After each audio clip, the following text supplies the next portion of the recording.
घ्यायचा आहे। माननीय मुख्यमंत्री महोदयांनी मोठ्या आत्मविश्वासानं शपथ घेतली। छत्रपती शिवाजी महाराजांच्या पुतळ्या सदस्यांची भाषण ऐकल्यानंतर काही भाषण उल्लेखनीय भाषण असं त्याचा अभिमन्यू पवार खाली बसा। अध्यक्ष महोदय, काही भाषणांचा तो उल्लेख आपल्याला करावा लागेल।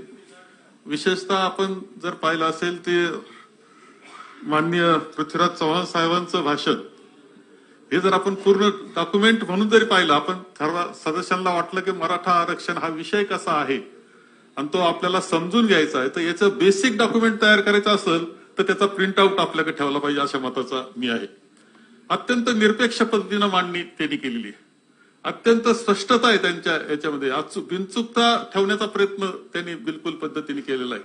प्रत्येक याचं उत्तर त्यांच्या जवळ आहे आणि हे नाही त्यांनी सरकार पक्षावर काही आरोप केला असं नाही। ते म्हणतात ठीक आहे, तुम्ही काम करताय, आम्ही पाठीशी, असं त्यांनी सांगितलं। आणि त्याबरोबर हे सांगितलं की पुढच्या शेवटी निर्णय घ्यायचा आहे। माननीय मुख्यमंत्री महोदयांनी मोठ्या आत्मविश्वासानं शपथ घेतली छत्रपती शिवाजी महाराजांच्या पुतळ्यासमोर जाऊन। परंतु समस्या काय असतील, म्हणजे त्यामध्ये राजकारण न दाखवता त्यामध्ये नेमक्या काय समस्या आहेत, कसं तुम्हाला जावं लागेल, याचं सगळ्यात चांगलं डॉक्युमेंटेशन आता जर पाहायचं ठरलं तर ते माननीय पृथ्वीराज चव्हाण साहेबांचं भाषण हे आहे, असं मी या निमित्तानं आपल्या सगळ्यांना सांगेन। आणि अपेक्षा व्यक्त केली, ठीक आहे तुमचा प्रयत्न आहे आणि आम्ही सभागृह सुद्धा तुमच्या पाठीशी आहे, अपेक्षा व्यक्त केली की या बाबतीतला निर्णय तुमच्या माध्यमातून व्हावा।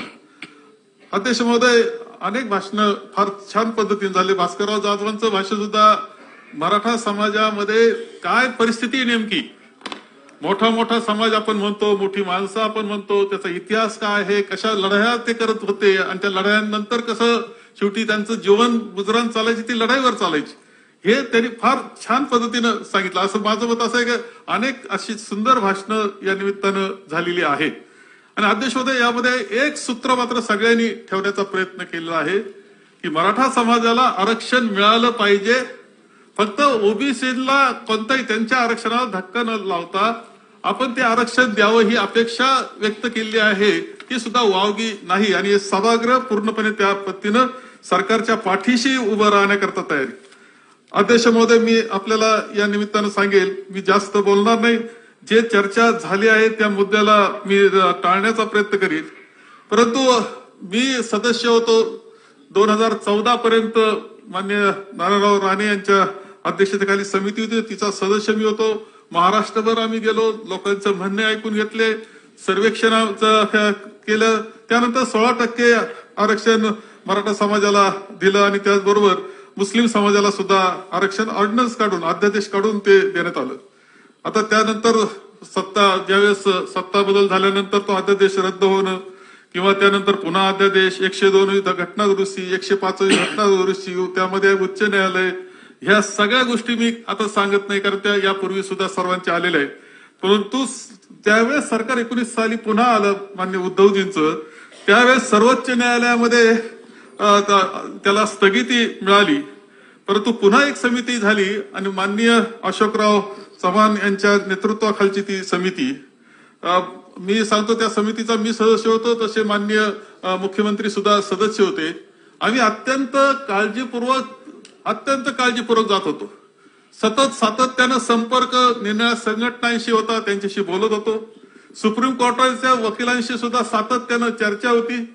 एक तर माननीय अशोकराव चव्हाण यांचा एक स्वभाव आहे की ते फार बारकाव्यानं नियोजन करत असताना कुठेही त्रुटी राहू नये याची काळजी घेणारं व्यक्तिमत्व, कोणत्याही कार्यक्रमात किंवा अभ्यासामध्ये जर तुम्ही पाहिलं तर त्रुटी ठेवायची नाही या दृष्टीनं त्यांचा प्रयत्न असतो आणि त्या बारकाव्यानं लक्ष घालून ते काम आम्ही सर्व करत होतो। सत्ता बदल झाल्यानंतर मला 2 गोष्टी जाणवतात, त्या मी या निमित्तानं मांडतो की साधारणतः 1.5 वर्षामध्ये समिती गठीत झाली, पण त्या समितीनं एकही बैठक घेतली नाही। 1.5 वर्षामध्ये एक दुर्लक्ष केलं, समजून चालले का काय नाही, आता चाललंय शांततेनं चाललंय असं समजून चालले आणि परिणामतः काय झालंय की हे जे दुर्लक्षित आहे यातून एक वेगळी भावना पेटली गेली। अध्यक्ष, आपल्या सगळ्यांना माहिती आहे की आंदोलन करण्याच्या पद्धतीमध्ये कोपर्डीची दुर्दैवाची घटना घडली, एक महाराष्ट्राची कन्या, तिच्यावर जो अन्याय झाला त्याच्यात ती मृत्युमुखी पडली, त्यानंतर संपूर्ण महाराष्ट्रामध्ये मराठा समाजाचे जे काही मोर्चे निघाले, लाखोचे मोर्चे होते, पण शांतते नव्हते. कागदाचा कपटा सुद्धा परत शिल्लक राहत नव्हता, अशा पद्धतीनं केलं होतं. एक वेगळ्या पद्धतीनं आंदोलनाचं एक उदाहरण त्यांनी संपूर्ण देशाला घालून देण्याचं काम त्या कालखंडात केलं होतं.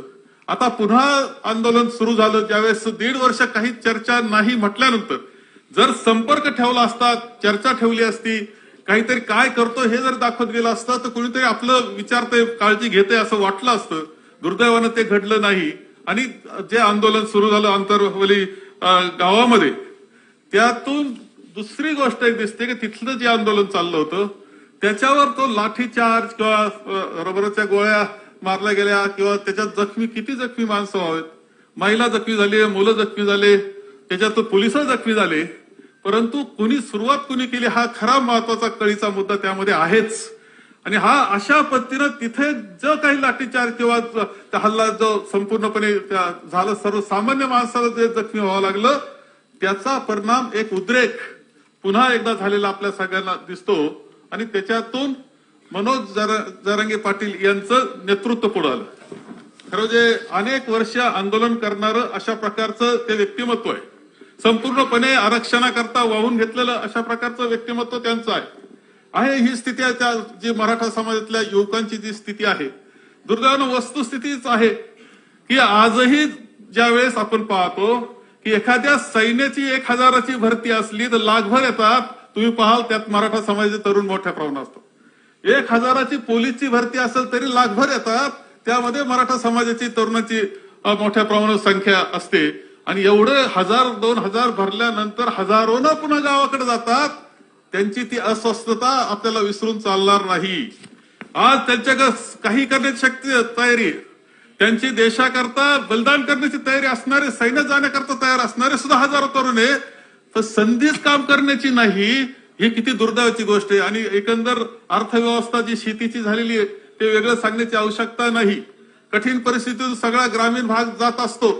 आज प्रपंचामध्ये सुद्धा इतकी अडचणी निर्माण झाल्या आहेत, शेतकऱ्याच्या आत्महत्या होत असताना आपण पाहतो. यामध्ये सुद्धा तुम्ही आपल्याला दिसतात. या सगळ्या पार्श्वभूमीवर जरांगे पाटील हे नेतृत्व म्हणून पुढे आले. खरं म्हणजे सगळ्या जनमानसाचं ते प्रतिबिंब आहे असं माना. ते व्यक्तिमत्व आहे, कारण त्याग करण्याची वृत्ती त्यांनी दाखवली, एक विश्वास संपादन केला. त्याचा परिणाम असा आहे की त्यांच्यावर विश्वास लोकांनी ठेवला आणि ते एक नेतृत्व म्हणून पुढे आले. ते सर्वसामान्य मराठा समाजातील तरुणांचं एक मनाचं प्रतिबिंब म्हणून पुढे आलेलं आपल्या सगळ्यांना दिसतं. म्हणून लाखोच्या संख्येनं लोक जमतात. चर्चा करीत असताना सभेची आता लाख संख्येवर करीत नाही लोक, किती लोक जमले. लोक एकरावर करायला लागले चर्चा, का किती एकराची सभा झाली. हे कसलं दोतक आहे. याचा अर्थ ही भावना आपल्याला ओळखून घेतली पाहिजे आणि त्यांच्या पाठीशी उभं राहून आपल्याला त्यांना न्याय दिला पाहिजे, हे विसरता येणार नाही.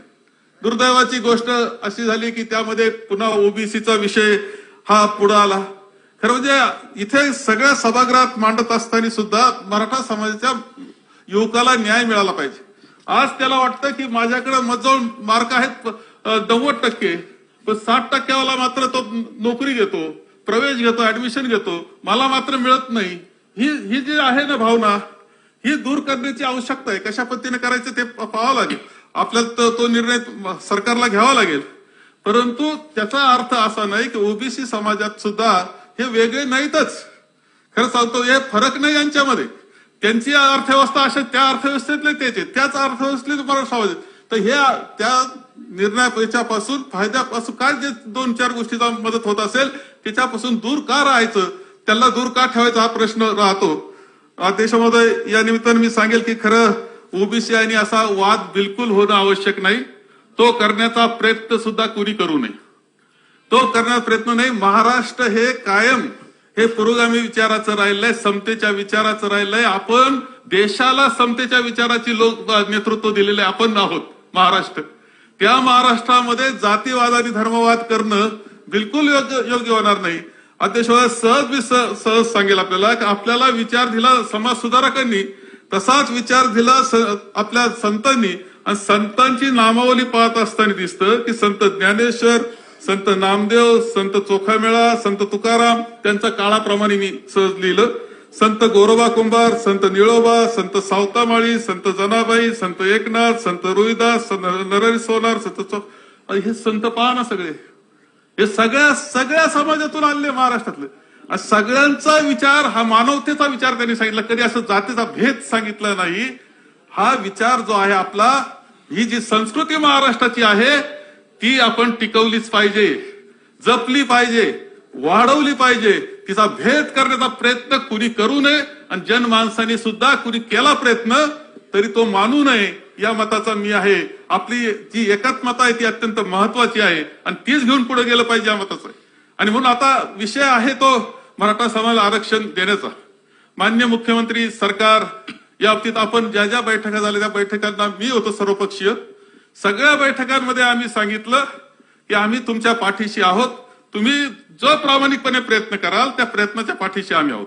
अडचणी काय आहे काय नाही यापूर्वी आपण पाहिलं असेल की खूप चांगल्या पद्धतीनं अडचणी सुद्धा मान्य पृथ्वीराज चव्हाण साहेबांनी सांगितल्या. या सगळ्या अडचणीच्या माध्यमातून तुम्ही मार्ग कसा काढणार. तारीख 24 तारीख म्हणजे काही दूरची तारीख राहिली अशी अवस्था नाही. आमच्या सगळ्यांच्या सदिच्छा तुमच्या पाठीशी आहे, भक्कम पाठिंबा तुमच्या पाठीशी आहे. प्रामाणिक तुमचा प्रयत्न तुमचा असू द्या आणि यामधून मार्ग काढा. यातून शेवटी मार्ग दिसतो तो केंद्र सरकारकडे जाणं आणि केंद्र सरकारच्या माध्यमातून हे आरक्षण मिळवणं. जे काही थोडेसे घटनेचे बदल कदाचित करावे लागणार आहेत ते बदल करण्याची पाळी आली, 10% वाढवण्याची पाळी आली तर ती वाढवणं आणि त्याच्यातून आरक्षण देणं हे आवश्यक आहे. आणि त्या आदेशात तिथे सुद्धा केंद्रामध्ये भारतीय जनता पक्षाचं सरकार आहे. ही सगळ्यात ज्येष्ठ नेते मंडळी जी आताच्या सरकारची आहे त्यांचा अत्यंत चांगला संपर्क आहे. अनेशा दिल्लीला जाणं येणं सुद्धा चाललेलं असतं. या सगळ्या माध्यमातून दिल्लीमधून हा निर्णय आणणं. मी जात नाही की देशभरातल्या निर्णय आरक्षणाचा काय परिणाम याच्यात मी जात नाही. आपण जाऊ नये, अपेक्षा आपण करूया की तो निर्णय तशा पद्धतीनं आणावा किंवा कोणत्या पद्धतीनं. परंतु आता हा निर्णय होणं अत्यंत आवश्यक आहे. मराठा समाजातल्या तरुणांना दिलासा देणं अत्यंत आवश्यक आहे. त्यामध्ये कोणाच्याही दुसऱ्याच्या आरक्षणाला धक्का देण्याचं काही कारण नाही हे अत्यंत स्पष्टपणे आहे. परंतु हा निर्णय झाला पाहिजे. माझं आता 24 तारीख आहे. माननीय मुख्यमंत्री उत्तर देतील. उत्तर देत असतानाच काय सांगणार याची उत्सुकता आपल्याला आहे तशी महाराष्ट्राला सुद्धा आहे. नेमकं काय डोक्यात चाललं असेल सरकारच्या आणि मुख्यमंत्र्यांच्या आज सांगणं आम्हाला कठीण वाटतंय. त्यांनी तर अत्यंत शाश्वतपणे सांगितलं का आरक्षण आपण देऊ. परंतु ते देण्याकरता त्यांना नक्की शक्ती, आपण सगळ्यांची शक्ती त्यांच्या पाठीशी आहे हे या निमित्ताने मी सांगतो. आणि यामध्ये निर्णय झाला पाहिजे आणि मराठा समाजाला आरक्षण मिळालं पाहिजे एवढंच मी या निमित्त मांडतो आणि माझे 2 शब्द संपवतो. चला, सन्माननीय सदस्य सरोज अहिरे, किरण लामाटे. अध्यक्ष महोदय, आज मराठा समाजावरती नाही आरक्षणासाठी जी चर्चा होतीये, अहो क्रम व्यवस्थित चालला कदम साहेब, आपण येऊन बघू शकता. प्रस्तावाला मी